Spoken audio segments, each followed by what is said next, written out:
Voltando aos grandes temas da teologia adventista, como eu disse antes, não são os únicos, existem outros, mas esses são fundamentais que não podem ser desconhecidos. E muitas vezes nós nos preocupamos com tantos detalhes. Detalhes devem vir depois que a gente tem bem colocado os grandes temas. Mas não se esqueçam, a vida é uma questão de prioridade e a teologia também. Nós temos que ter bem claro aqueles temas fundamentais da nossa fé. Bem, voltando novamente àquele quadro inicial como a nossa proposta, eu considero o grande conflito. Nós já tratamos de Deus como centro originador e o grande conflito agora como framework, ou seja, a moldura, aquilo onde as coisas acontecem. É só com o grande conflito, dentro da moldura do grande conflito, que eu posso entender a coexistência do bem e do mal e não responsabilizar a Deus pelo mal. Ele criou todas as coisas, não tudo que existe. Porque o mal também existe e não foi criado por ele. Mas todas as coisas boas foram criadas por ele. E nós vamos então avançar, como já foi mencionado, o grande conflito como a moldura. Veja, a ideia de um conflito entre o bem e o mal não é uma invenção do cristianismo ou alguma coisa que seja exclusivo a nós. Outras religiões também têm reconhecido isso, esse dualismo, essa coexistência do bem e o mal. Por exemplo, nós temos o zoroastrismo, que creem num Deus. Eles são monoteístas, um Deus criador, soberano, Ahura Mazda, e também um espírito do mal. Por sua vez, a religião chinesa, o outro é da Pérsia, originário da Pérsia, mas o taoísmo chinês também creem no Yin, ou seja, a luz, as trevas, a luz, a força, a energia negativa, e o Yang, a luz, e o positivo. Então você tem de novo esse dualismo entre o bem e o mal. E no cristianismo, muitos creem, a maioria dos cristãos creem na existência de Deus como o bem e Satanás como originário do mal. Mas aí surge uma pergunta: o que realmente nos distingue de todas as outras compreensões desse conflito entre bem e o mal? Você já pensou alguma vez? Outros cristãos também creem nele. Bem, você tem aqui um dos autores que mais trata desse assunto. Hoje eu só coloquei 2 obras clássicas dele, ambas publicadas pela InterVarsity Press, que é esse aí, Deus em Guerra e Satanás e o Problema do Mal. Ele parece até se aproxima bastante da nossa compreensão. Mas tem alguns elementos que distinguem a compreensão adventista, ou seja, bíblico-adventista dos demais. E qual seria essa? E aqui a pergunta já foi feita: o que distingue a compreensão adventista do conflito cósmico das demais noções dos 2 poderes antagônicos? O que nos distingue basicamente, entre outras coisas, é que esse conflito, ele é cósmico, histórico e pessoal. Teve origem no céu, as forças espirituais estão envolvidas, tem a sua expressão histórica, ou seja, na história da humanidade, e também a própria natureza é afetada e tem uma dimensão pessoal, porque cada mente humana é um campo de batalha. Alguns diziam que é um jardim do Éden em miniatura. Eu diria, é um campo de batalha também. Porque muitas vezes, como diz Paulo, descrevendo a luta do cristão ali, o bem que eu quero não faço, o mal que eu não quero, esse faço. Mas, lógico, o texto não termina ali no capítulo Romanos 8:1, diz, graças a Deus que nos dá vitória. Mas nós nunca chegaremos a atingir um ponto de não termos mais pecado. Ellen White é bem clara nesse ponto. No livro Atos dos Apóstolos, página 560 e 561, ela diz que a santificação não é obra de um momento, não se atinge com um feliz voo de sentimentos. Significa morrer constantemente para o pecado e viver para Cristo. Enquanto Satanás existir, não haverá um lugar no qual possamos dizer, basta, alcancei, eu cheguei ali. Ela continua dizendo, homens santos de Deus nunca julgaram estar sem pecados. Mesmo que eu não peque em atos, eu terei a minha natureza pecaminosa até o glorioso dia da segunda vinda. Mas veja o seguinte, crucial nesse grande conflito é o caráter de Deus como expresso na sua lei. É muito interessante, e eu lhe diria o seguinte, eu não tive tempo de colocar ali mais detalhes, mas se você quiser ter uma experiência espiritual que pode lhe abrir os olhos, seria interessante você ler a terceira parte do livro Primeiros Escritos de Ellen White, que é a visão do grande conflito, uma das poucas visões que Ellen White transcreveu de início a fim, aquela visão que ela teve no dia 14 de março de 1858 em Lovett's Grove, Ohio, e que foi publicada em setembro daquele ano, 1858. Mas você vai ver uma coisa muito clara. Você não precisa da visão, a visão lhe ajuda muito nessa compreensão, mas basta você folhear as páginas da Bíblia e você verá isso. Há um texto, você perguntaria, mas que base bíblica nós temos de que a lei de Deus é central nesse conflito? Exatamente esse de Apocalipse 12:17. Irou-se o dragão contra a mulher e foi pelejar com os restantes da sua descendência, os que guardam os mandamentos de Deus e têm o testemunho de Jesus. Então aqui você vê bem claramente que o dragão, Satanás, está irado contra o povo de Deus, ou seja, os restantes da sua descendência, ou o remanescente, e a razão da ira de Satanás é simples, porque eles têm um compromisso com os mandamentos de Deus e o testemunho de Jesus. Você vê bem claramente. Agora, olhando para o que a Bíblia tem a nos dizer sobre isso, você vai ver que o problema com a lei de Deus, isso é um problema histórico. Qual era a grande tentação do povo de Deus após a queda e antes do exílio babilônico? Sempre foi a idolatria. A transgressão da lei de Deus, buscando outros deuses e todas as decorrências, os desdobramentos disso.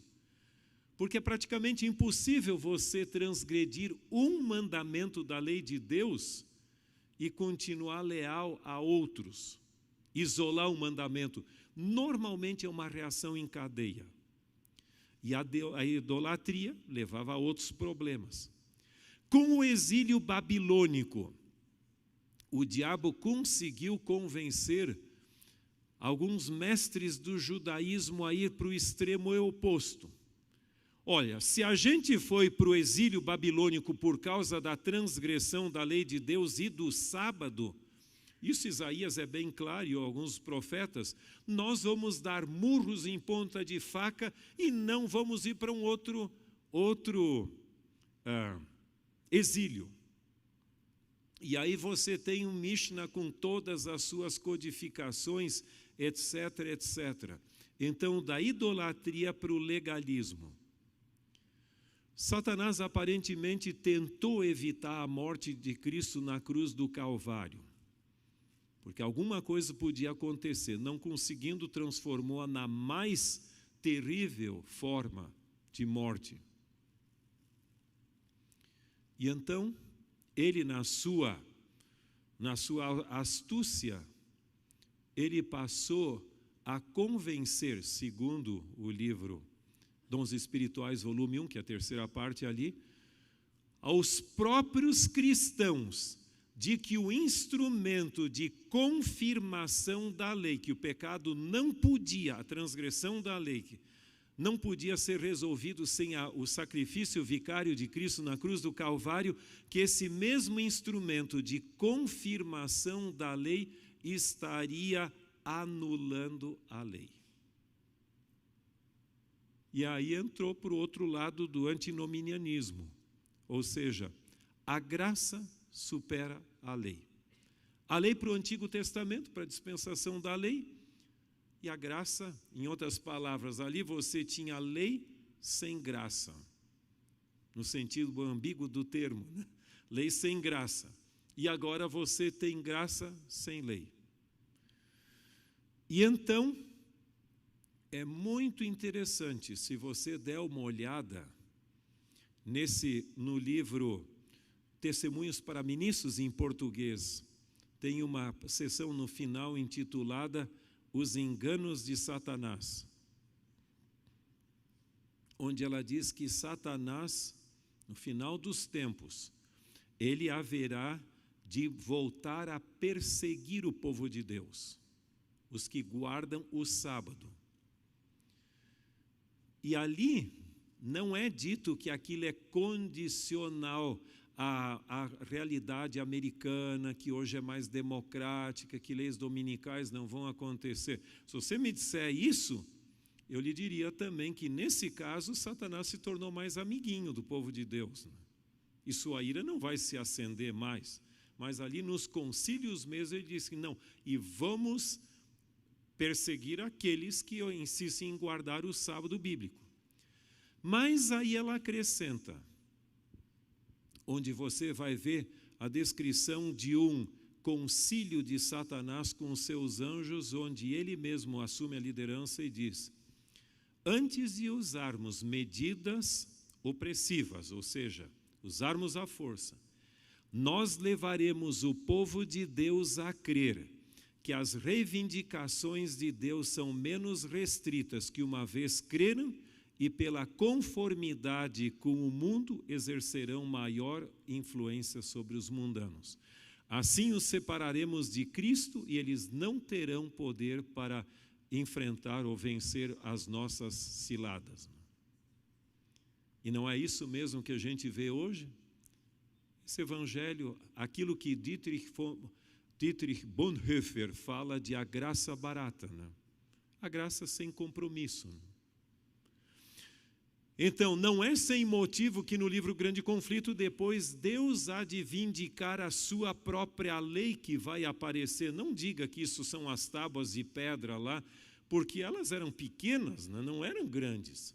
Mas Deus vai projetar para toda a humanidade poder ver a lei de Deus. Você dizer que a lei de Deus não serve, você está dizendo que o caráter de Deus é defeituoso. Cuidado com isso, porque os mandamentos morais são eternos. Bom, outro alvo de ataque, aquilo ali logicamente está no centro, mas outro também que é central, dentro dessa moldura do grande conflito cósmico, é o ataque entre a palavra de Deus. Deus tentando nos levar de volta à palavra de Deus e Satanás usando todos os artifícios possíveis para nos afastar de Deus e de sua palavra. Nós não cremos em uma bibliolatria.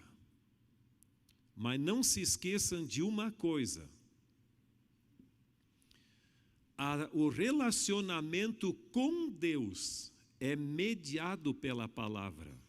Então, cuidado, não transforme a Bíblia no seu Deus, mas é aqui onde eu encontro a palavra de Deus. Do contrário, você vai entrar num misticismo, onde a palavra de Deus, como muitos cristãos hoje acham que a letra mata, mas o Espírito vivifica. Cuidado com isso, porque isso tem consequências desastrosas. Então eu posso me deixar levar por qualquer espírito, não tenho nem mais como testar os espíritos. Então o meu espírito sempre está certo, né? E aí você cai naquela ladainha, como dizem alguns: no mundo só existem duas pessoas perfeitas, eu e você, mas eu ainda tenho dúvidas a seu respeito. Cuida com isso, que normalmente você diz você e eu, né? Mas aqui não, aqui é eu e você. Cuidado com isso. Eu gosto muito do pensamento que reflete o pensamento da reforma protestante, como Alistair McGrath coloca isso no seu livro sobre a teologia da reforma, que para os reformadores, a autoridade de um sacerdote, ou seja, de um pastor na nossa linguagem, não depende da sua ordenação ou do ofício que exerce, mas de sua lealdade à palavra. Esse era o princípio dos reformadores. Então não tem essa história de dizer eu sou ungido do Senhor e tudo bem, posso falar no que eu quiser, olha, por favor, não me toque porque eu sou ungido do Senhor. Não me toque porque eu sou ungido do Senhor. Não. Se o ungido do Senhor se afastar da palavra, eu não tenho autoridade inerente. A minha autoridade é delegada e diretamente proporcional à minha lealdade à palavra. Veja, a palavra de Deus foi contestada já desde o início. E é bem claro aqui, no Gênesis. E ali você tem a metanarrativa, praticamente ali um resumo da história humana. Você vê ali Deus dizendo, certamente morrerás, e Satanás contestando a palavra de Deus e distorcendo. Se você estudou a lição da escola sabatina do quarto trimestre do ano passado, eu até desdobrei um pouquinho esse lado ali da psicologia que a serpente usou para enredar Eva. Eu acho muito, muito astuto a maneira como foi, usando de generalização e depois de uma suposta supressão da verdade só para desestruturar o pensamento. Até no deserto da tentação, ali foi Eva a vítima. Agora, no deserto da tentação ali, Satanás confronta o próprio Cristo com a palavra de Deus. Satanás diz, porque está escrito, e Jesus o confrontou também está escrito. Não é de surpreender que se ele tentou enredar o próprio Cristo, que vai fazer de tudo para lhe desviar para um lado ou para o outro, a você também.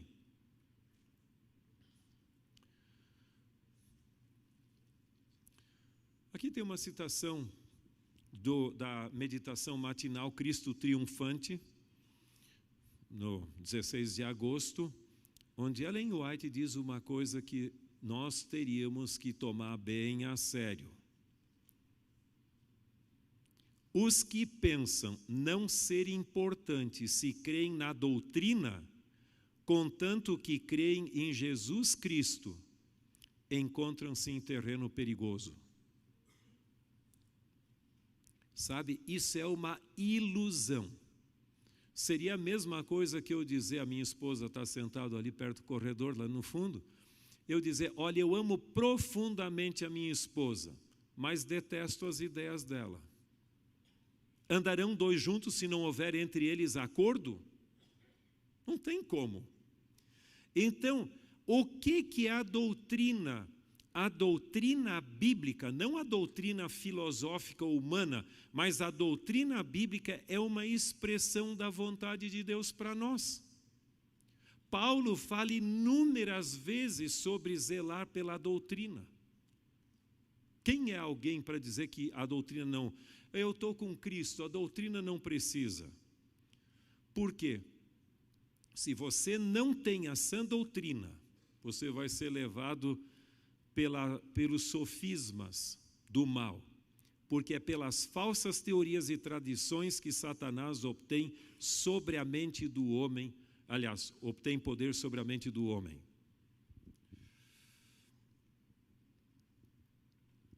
Veja, existem muitos livros, eu soube que até que vocês tiveram uma capela, acho que semana passada, sobre as diferentes hermenêuticas que existem hoje. Mas a terceira edição dessa obra, a primeira não tinha só a parte histórica, mas pelo menos a terceira, o capítulo 2 dessa obra fala da história da interpretação, e eu gosto muito da maneira como eles escrevem.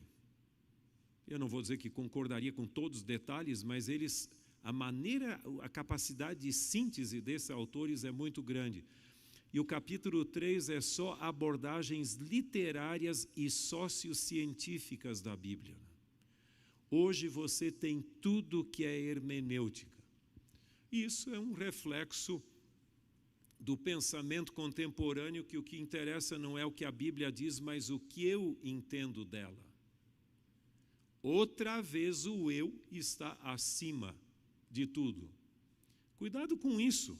Não é o que a Bíblia deveria dizer, mas o que ela diz que realmente conta.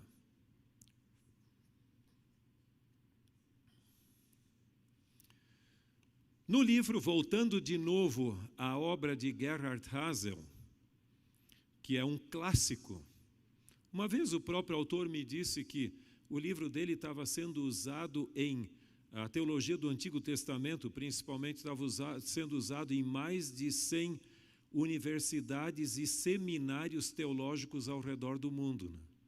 É um autor adventista dos mais citados na literatura bíblica.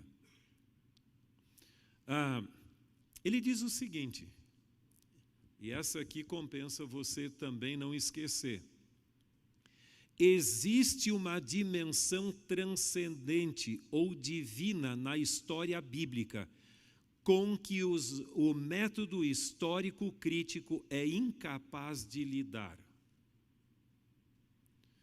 Aqui as coisas começam a se dividir. Existem alguns teólogos que dizem que nós podemos separar o elemento humano do divino da Bíblia para análise. Você pode, se quiser, mas não aí.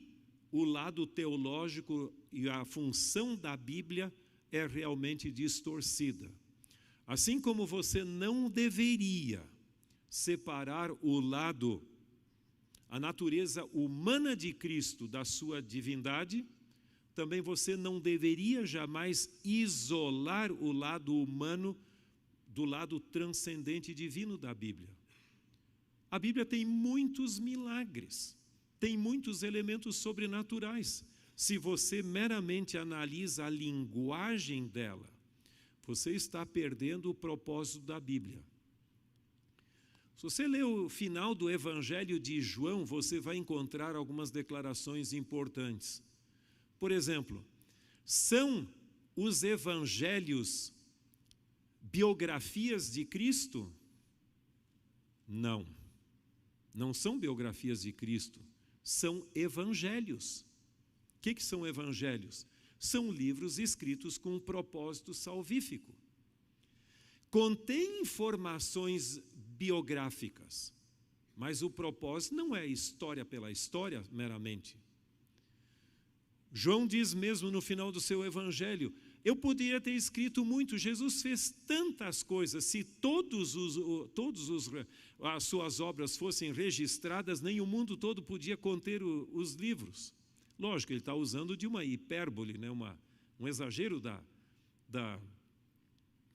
da verdade, que é uma figura de linguagem. Como Paulo também diz, o evangelho foi pregado a toda criatura embaixo do céu, no início de Colossenses, né? Então, mas o que você vai ver, estas coisas, porém, foram registrados para que creais, e crendo tenhais vida no seu nome. Então, o propósito da Bíblia, você não pode separar o texto bíblico do seu propósito, sem distorcê-lo.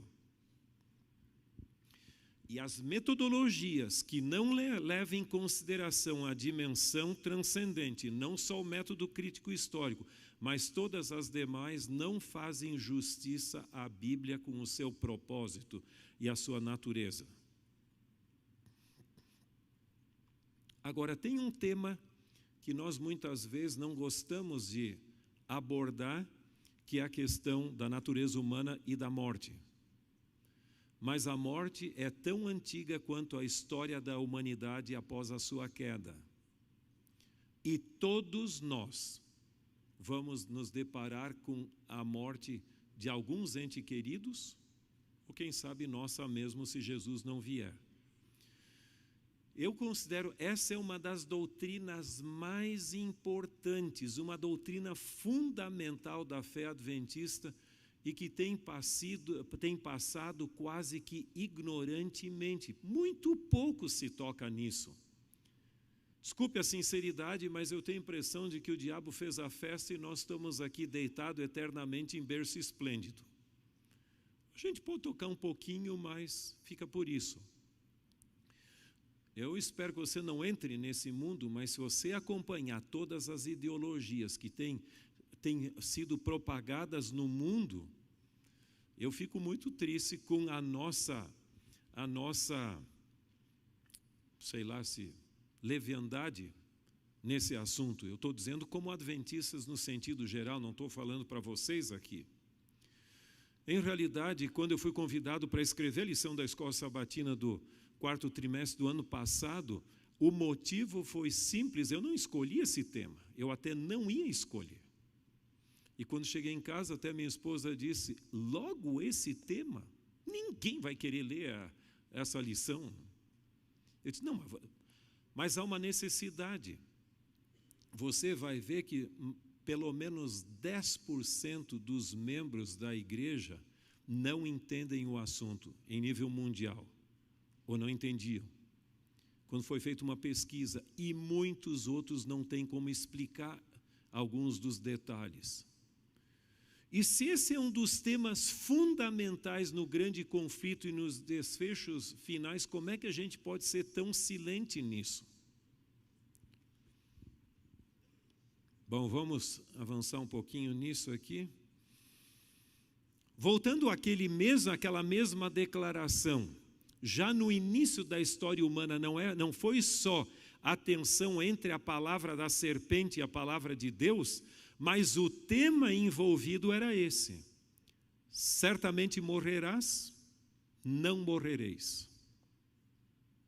E isto essas duas declarações têm ecoado, têm reverberado ao longo da história humana, com cada vez maior intensidade. Se você estudar um pouquinho a religião do Egito, do Antigo Egito, você vai entender mais ou menos por que Deus tirou o povo dele de lá. Lógico, havia outros motivos, mas expostos àquilo, é praticamente uma arquitetura da morte. Você vai para o Egito, tudo, as pirâmides, o Vale dos Reis e das Rainhas, os templos, eram tudo como superar a morte. Eu nunca imaginava, desculpe a minha ignorância, mas eu nunca imaginava que tanto do cristianismo contemporâneo fosse dependente da filosofia grega sobre a natureza do ser humano. Ali você tem, em Platão, Sócrates, segundo Platão, você tem de tudo que você pode imaginar: céu, inferno, purgatório, juízo logo após a morte e assim por diante. E eu me surpreendi depois quando eu me deparei até mesmo com com a República de Platão, quase no final, essa experiência de quase morte sendo descrita ali, de um soldado também. Mas, vamos em frente.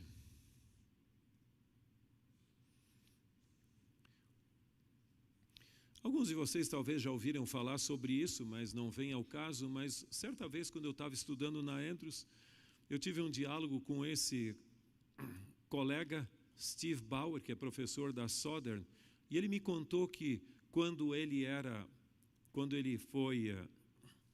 adolescente, nasceu em lar adventista, ele começou a questionar a fé adventista e estava em dúvida se realmente não havia alguma verdade melhor em outras igrejas, e começou a estudar as grandes religiões do mundo e também o cristianismo e suas ramificações, as denominações cristãs. E ele chegou, depois de um período de tempo, à conclusão que dentro do cristianismo só existem duas igrejas realmente coerentes na sua doutrina. Uma delas, a Igreja Adventista do Sétimo Dia, e outra, a Igreja Católica, Apostólica e Romana. Uma construída em cima da doutrina da imortalidade condicional do ser humano, e a outra sobre a teoria filosófica da imortalidade natural da alma. E os cristãos demais estão um pouco mais para cá, um pouco mais para lá. E isso faz sentido. Quanto mais você reflete sobre isso, faz sentido. Não diga que a teologia católica não seja coerente. Coerente sobre o fundamento que tem. Ora, se a pessoa quando morre, não morre, tem que ir para algum lugar. Para o céu, para o inferno, purgatório, a mediação dos santos, a intercessão da Virgem Maria, assim por diante. Agora, se realmente a pessoa quando morre, então a ideia do juízo investigativo pré-advento faz sentido. Porque porque a ressurreição já é a recompensa, e se todos vão ser julgados, tem que ser julgados antes. A ressurreição dos mortos, a segunda vinda de Cristo, a doutrina do santuário, etc, etc. Você percebeu quão fundamental é essa doutrina do estado do ser humano na morte? Nós já falamos sobre essa visão de 14 de março de 1858 em Lovett Grove, Ohio, e eu mencionei também que esse livro, que é intitulado Dons Espirituais, volume 1, cujo título é O Grande Conflito entre Cristo e seus anjos e Satanás e seus anjos, foi publicado em setembro daquele ano. Eu escrevi um capítulo de um livro em homenagem ao Ángel Rodrigues até, comparando esse livro com outro, porque alguns críticos, são entre parênteses aqui, dizem que no início do ano saiu um livro de Hastings intitulado O Grande Conflito entre Deus e o Ser Humano. E eu comparei os dois. Desculpe a minha sinceridade. Mas um indivíduo publicou os dois juntos para se comparar, como se Ellen White fosse dependente daquele material. Eu lhe digo uma coisa. Com exceção das duas palavras do título, Grande Conflito, eu não consegui ver semelhança entre os dois. Ellen White fala do que aconteceu na dimensão cósmica. Esse outro se concentra no que aconteceu no Jardim do Éden. Coisas que Ellen White descreve, ele não descreve, outras não. Para ele, a cruz foi um fracasso, por incrível que pareça. Então, só para aqueles, vocês fazem teologia e talvez vão se deparar com isso, mas é simplesmente ler, você vai ver que não há um paralelismo entre os dois. Ellen White fala sobre a vida depois lá, e também a reforma protestante, assim por diante, muito pouco ele coloca, e praticamente do novo céu e nova terra não se encontra. Mas veja, esse livro trata realmente desse assunto de uma maneira muito gráfica. E veja o que ela diz nesse livro. Eu usei a tradução já para o português. Em 1858, lembre, isso é numa época muito distante. Ela escreveu: vi a rapidez com que este engano espírita se propagava. Foi-me mostrado um comboio, ou seja, trem, avançando com a velocidade do relâmpago, ou seja, da luz. Fixei os olhos nesse trem. Parecia que o mundo inteiro ia embarcado nele. Mostrou-me então o chefe do trem, ou seja, o maquinista, uma pessoa formosa e imponente, para quem todos os passageiros olhavam e a quem reverenciavam. Fiquei perplexa e perguntei ao meu anjo assistente quem era. Disse ele: é Satanás, ele é o chefe na forma de um anjo de luz. Ele leva cativo o mundo. Isso foi a visão sobre a popularização do espiritismo moderno, que naquela época, lembram-se, católicos, protestantes e espíritas nem se olhavam, muito menos conversavam. E o que é o mundo hoje?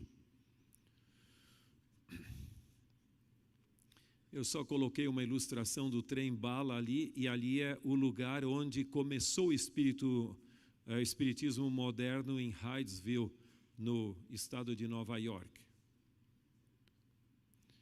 E hoje, a literatura infantil tem misticismo, espiritismo, reencarnação e tudo isso. Eu me deparei esses tempos com um pequeno livro de um autor peruano, radicado no Rio de Janeiro, sobre a experiência das irmãs Fox, como introduzir experiências mediúnicas para crianças. Você tem filmes, jogos eletrônicos. Sabe que o termo nova era caiu em desuso, não se usa praticamente mais, mas hoje é ecologia profunda. Nós todos somos partes da grande net, ou da grande rede da vida universal. Então a grama, as plantas, as pessoas, os animais, tudo são parte dessa rede integrada. Por isso você tem que ser adepto da ecologia. Não é meramente para cuidar do ecossistema, para ter uma vida melhor, mas por causa disso. A ideologia de gênero depende diretamente da dicotomia grega, onde o meu corpo pode ser uma coisa e minha mente pode ser outra. E uma das coisas que se popularizou muito são as experiências da quase morte. Tem inúmeros livros nessa direção.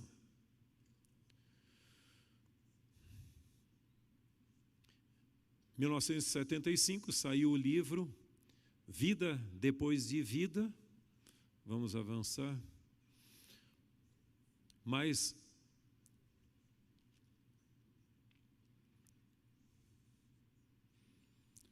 esse livro aqui foi muito interessante. Não sei se você já se deparou com essa questão do fenômeno de vida das pessoas que estavam em estado de coma e deram o seu testemunho de que elas viram um túnel e um ser angelical estendendo as boas-vindas ao paraíso.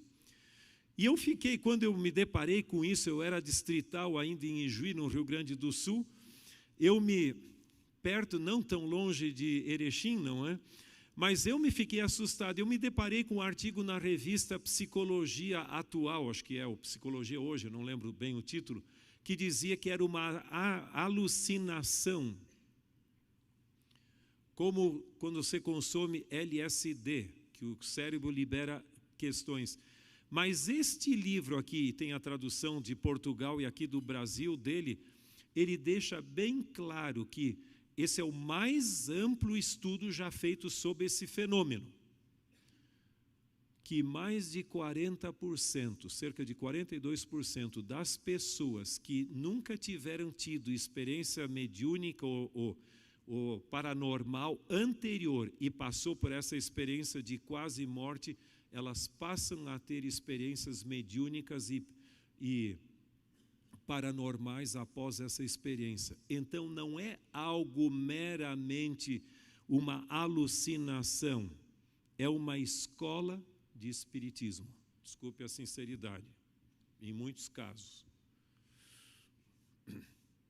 E o que você diz do fenômeno Harry Potter? Um site abalizado, que está ali, mencionava, já você vai ver ali 2018, que mais de 500 milhões de cópias vendidas ao redor do mundo, mais de 180 milhões nos Estados Unidos. Se todos os livros da série fossem colocados lado ao lado, dariam mais de 16 voltas na linha do Equador.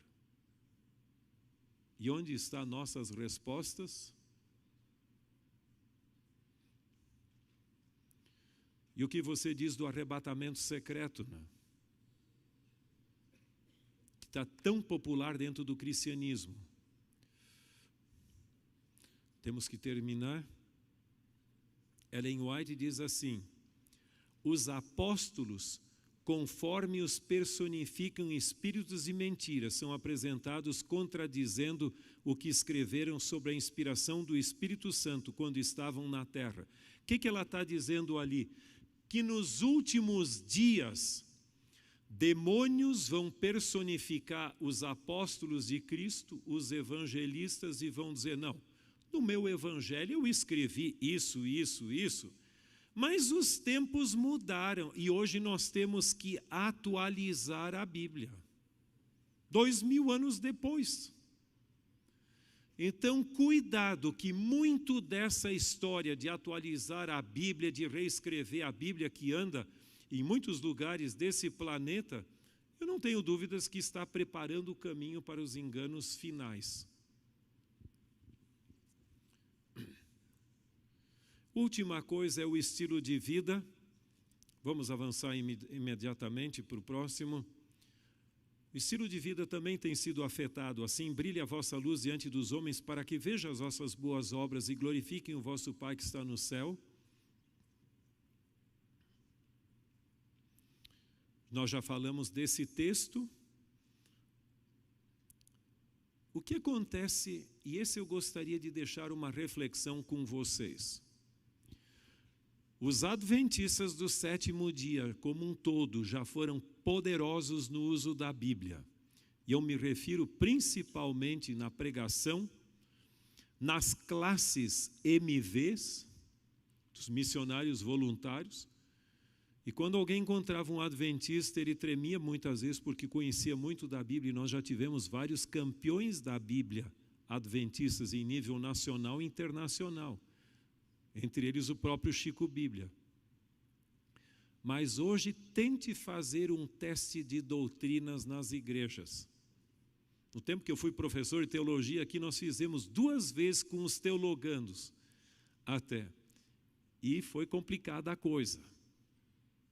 Agora, por que quando nós estávamos mais distantes da segunda vinda, nós éramos mais poderosos no uso da Bíblia, e quando estamos mais perto, nós estamos mais vulneráveis? Será que isso é mero acidente ou é algo planejado? Nós temos hoje muitas distrações. Ellen White diz: a conformidade aos costumes mundanos converte a igreja ao mundo, jamais converte o mundo a Cristo.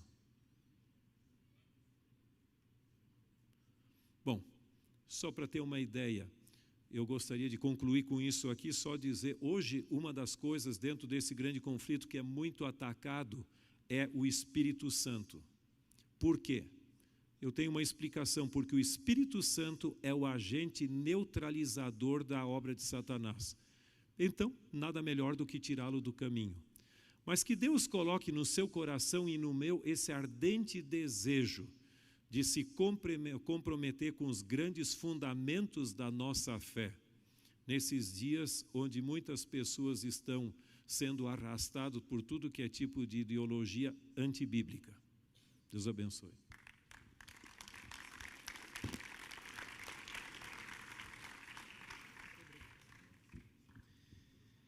Amigos, nós conversamos antes que teríamos algumas perguntas agora, mas pelo que eu vejo, pastor, alguns estão sendo arrebatados para o restaurante.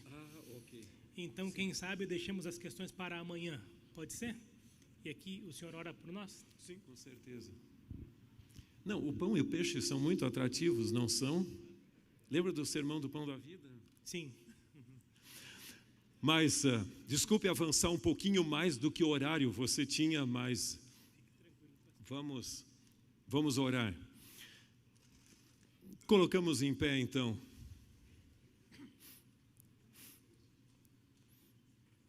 Eterno Pai que estás nos céus, nós agradecemos porque nos desse o privilégio da existência, estarmos com vida nesses dias tão desafiadores da história humana, e também pelo conhecimento de uma maneira especial, o conhecimento do plano da salvação e de Tua Palavra.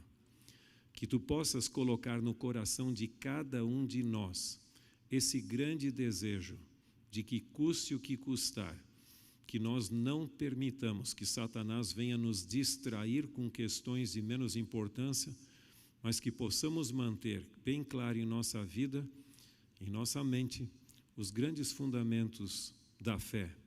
E, acima de tudo, termos um relacionamento vivo contigo e que possamos ser teus embaixadores nessa terra. Dá-nos o privilégio de, quando teu reino eterno for estabelecido, sermos súditos desse reino, em nome de Jesus. Amém.